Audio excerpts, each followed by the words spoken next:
Bedtime by Michael Whitehouse. Bedtime is supposed to be a happy event for a tired child. For me, it was terrifying. While some children might complain about being put to bed before they have finished watching a film or playing their favorite video game, when I was a child, nighttime was something to truly fear. Somewhere in the back of my mind it still is. As someone who is trained in the sciences, I cannot prove that what happened to me was objectively real, but I can swear that what I experienced was genuine horror, a fear which in my life, I'm glad to say, has never been equaled. I'll relate it to you now, as best I can. Make of it what you will, but I'll be glad just to get it off my chest.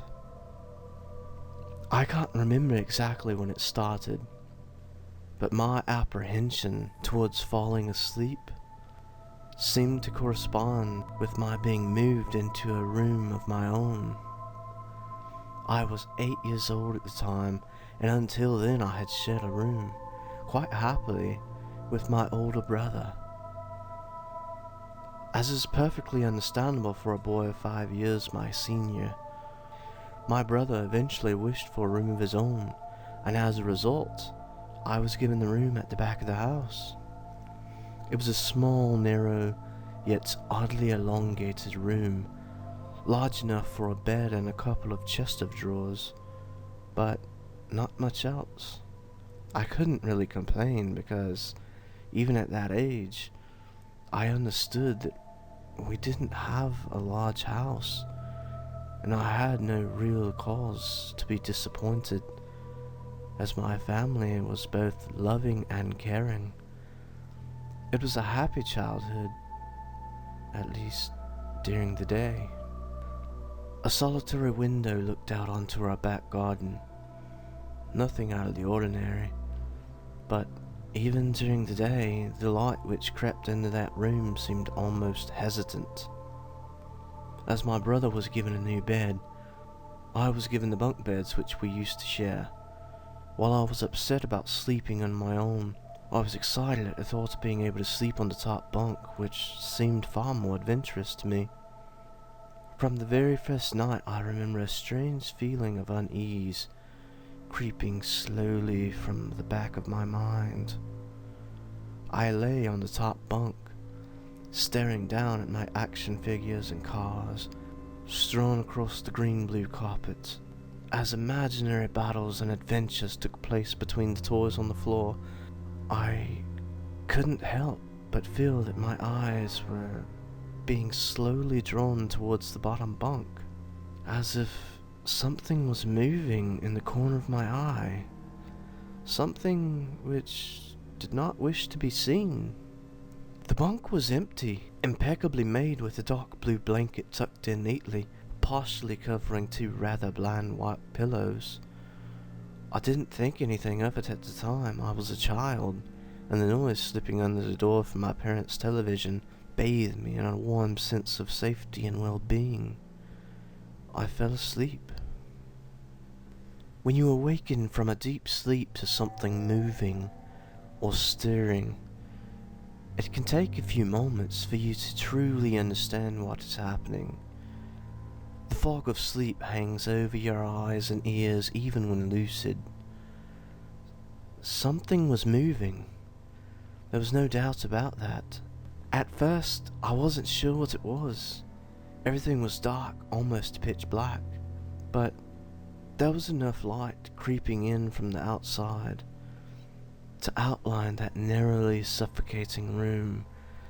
Two thoughts appeared in my mind almost simultaneously. The first was that my parents were in bed, because the rest of the house lay in both darkness and silence.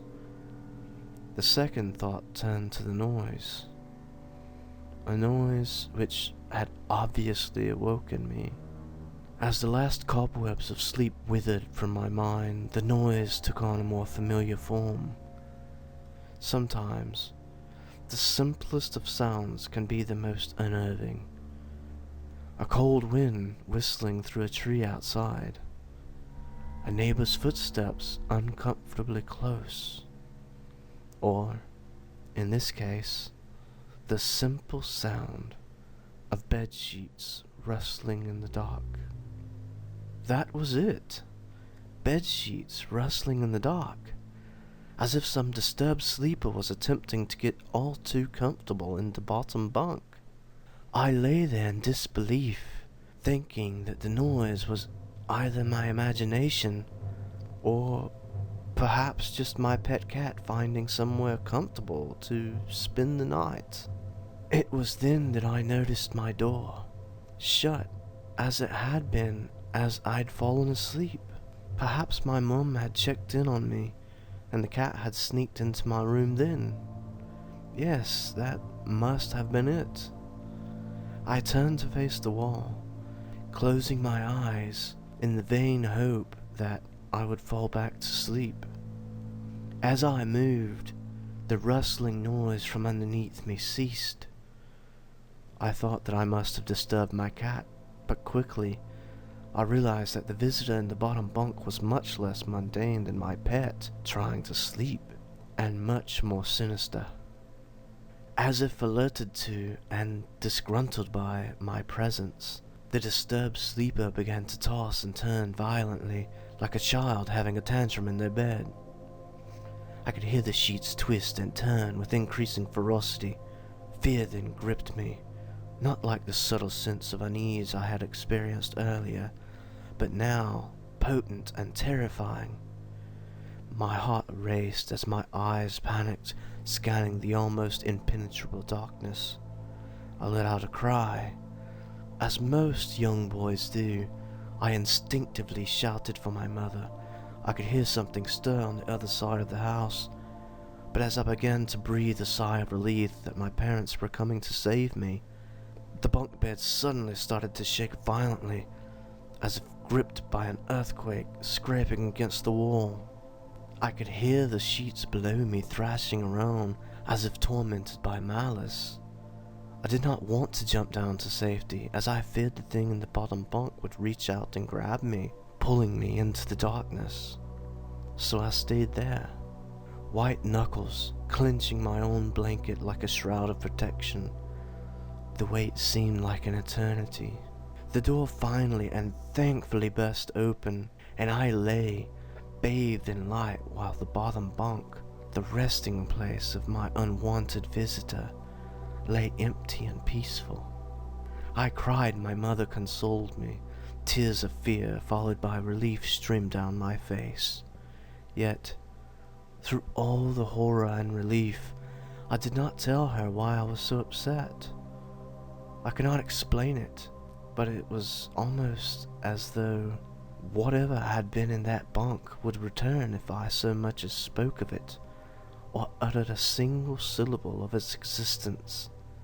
Whether that was the truth, I don't know, but as a child, I felt as if that unseen menace remained close, listening. My mother lay in the empty bunk, promising to stay there until morning.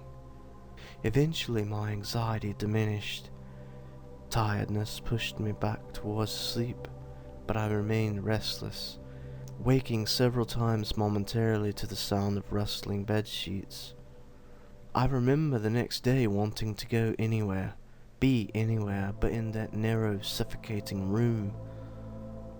It was a Saturday, and I played outside, quite happily with my friends. Although our house was not large, we were lucky to have a long, sloping garden in the back. We played there often, as much of it was overgrown, and we could hide in the bushes, climb on the huge sycamore tree which towered above all else, and easily imagine ourselves in the throes of a grand adventure in some unnamed exotic land. As fun as it all was, occasionally my eye would turn to that small window, ordinary, slight, and innocuous. But for me, that thin boundary was a looking glass into a strange, cold pocket of dread. Outside, the lush green surroundings of our garden, filled with the smiling faces of my friends, could not extinguish the creeping feeling clawing its way up my spine, each hair standing on end. The feeling of something in that room watching me play, waiting for the night with hate.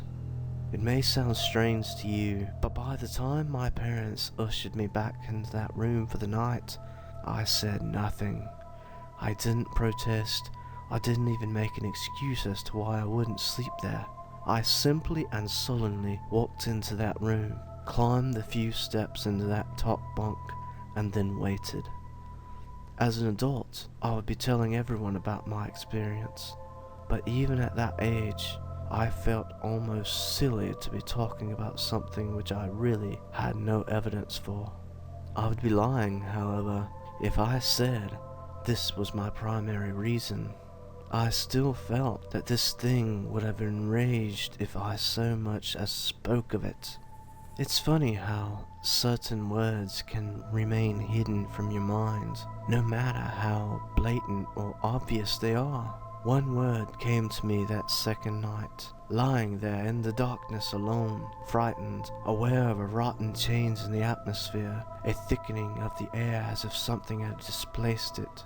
As I heard the first casual twist of the bed sheets below, the first anxious increase of my heartbeat at the realization that something was once again in the bottom bunk, that word, a word which had been sent into exile, filtered up through my consciousness, breaking free of all repression, gasping for air, screaming, etching, and carving itself into my mind. Ghost. As this thought came to me, I noticed that my unwelcome visitor had ceased moving. The bed sheets lay calm and dormant, but they had been replaced by something far more hideous. A slow, rhythmic, rasping breath heaved and escaped from the thing below.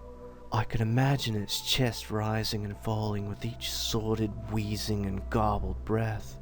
I shuddered and hoped beyond all hope that it would leave without occurrence. The house lay, as it had the previous night, in a thick blanket of darkness. Silence prevailed, all but for the perverted breath of my as yet unseen bunkmate.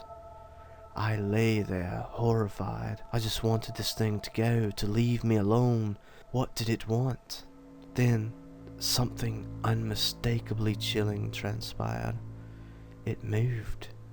It moved in a way different from before. When it threw itself around in the bottom bunk, it seemed unrestrained, without purpose, almost animalistic. This moment, however, was driven by awareness, with purpose, with a goal in mind. For what thing lying there in the darkness, that thing which seemed intent on terrorizing a young boy, calmly and nonchalantly sat up. Its labored breathing had become louder, and now only a mattress and a few flimsy wooden slats separated my body from the unearthly breath below.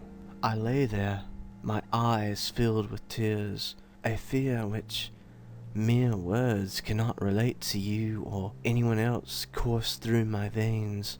I would not have believed that this fear could have been heightened, but I was so wrong. I imagined what this thing would look like, sitting there listening from below my mattress, hoping to catch the slightest hint that I was awake. Imagination then turned to an unnerving reality. It began to touch the wooden slats which my mattress sat on. It seemed to caress them carefully, running what I imagined to be fingers and hands across the surface of the wood. Then, with a great force, it prodded angrily between two slats into the mattress. Even through the padding, it felt as though someone had viciously stuck their fingers into my side. I let out an almighty cry, and the wheezing, shaking, and moving thing in the bunk below replied in kind, violently vibrating the bunk as it had done the night before. Small flakes of paint powdered onto my blanket from the wall as the frame of the bed scraped along it, backwards and forwards. Once again, I was bathed in light, and there stood my mother, loving, caring as she always was, with a comforting hug and calming words, which eventually subdued my hysteria. Of course she asked what was wrong, but I could not say. I dared not say. I simply said one word over and over again: nightmare. This pattern of events continued for weeks, if not months. Night after night I would awaken to the sound of rustling sheets. Each time I would scream, so as to not provide this abomination with time to prod and feel for me. With each cry, the bed would shake violently, stopping with the arrival of my mother, who would spend the rest of the night in the bottom bunk, seemingly unaware of the sinister force torturing her son nightly. Along the way, I managed to feign illness a few times, and come up with other, less than truthful reasons for sleeping in my parents' bed, but more often than not, I would be alone for the first few hours of each night in that place. The room where the light from the outside did not sit right, alone with that thing. With time, you can become desensitized to almost anything, no matter how horrific. I had come to realize that, for whatever reason, this thing could not harm me when my mother was present. I am sure the same would have been said for my father, but as loving as he was, waking him from sleep was almost impossible. After a few months, I had grown accustomed to my nightly visitor. Do not mistake this for some unearthly friendship. I detest the thing. I still feared it greatly, as I could almost sense its desires and its personality, if you could call it that. One filled with a perverted and twisted hatred, yet longing for me, or perhaps all things. My greatest fears were realized in the winter. The days grew short, and the longer nights merely provided this wretch with more opportunities. It was a difficult time for my family. My grandmother, a wonderfully kind and gentle woman, had deteriorated greatly since the death of my grandfather. My mother was trying her best to keep her in the community as long as possible. However, dementia is a cruel and degenerative illness, robbing a person of their memories one day at a time. Soon, she recognized none of us, and it became clear that she would need to be moved from her house to a nursing home. Before she could be moved, my grandmother had a particularly difficult few nights, and my mother decided that she would stay with her. As much as I loved my grandmother and felt nothing but anguish at her illness, to this day I feel guilty that my first thoughts were not of her, but of what my nightly visitor might do should it become aware of my mother's absence. Her presence being the one thing which I was sure was protecting me from the full horror of this thing's reach. I rushed home from school that day and immediately rinsed the bed sheets and mattress from the lower bunk, removing all of the slats and placing an old desk, a chest of drawers, and some chairs, which we kept in a cupboard where the bottom bunk used to be. I told my father I was making an office, which he found adorable, but I would be damned if I'd give that thing a place to sleep for one more night. As darkness approached, I lay there, knowing my mother was not in the house. I did not know what to do. My only impulse was to sneak into her jewelry box and take a small family crucifix, which I had seen there before. While my family were not very religious, at that age I still believed in God and hoped that somehow this would protect me. Although fearful and anxious while gripping the crucifix under my pillow tightly in one hand, sleep eventually came, and as I drifted off to dream, I hoped that I would awaken in the morning without incident. Unfortunately, that night was the most terrifying of all. I woke gradually. The room was once again dark. As my eyes adjusted, I could gradually make out of the window and the door and the walls some of the toys on a shelf, and even to this day, I shudder to think of it, for there was no noise, no rustling of the sheets, no movement at all. The room felt lifeless, yet not empty. The nightly visitor, that unwelcome, wheezing, hate-filled thing which had terrorized me night after night, was not in the bottom bunk. It was in my bed. I opened my mouth to scream, but nothing came out. Utter terror had shaken the very sound from my voice. I lay motionless. If I could not scream, I did not want to let it know I was awake. I had not yet seen it. I could only feel it. It was obscured under my blanket. I could see its outline, and I could feel its presence, but I dared not look. The weight of it pressed down on top of me, a sensation I will never forget.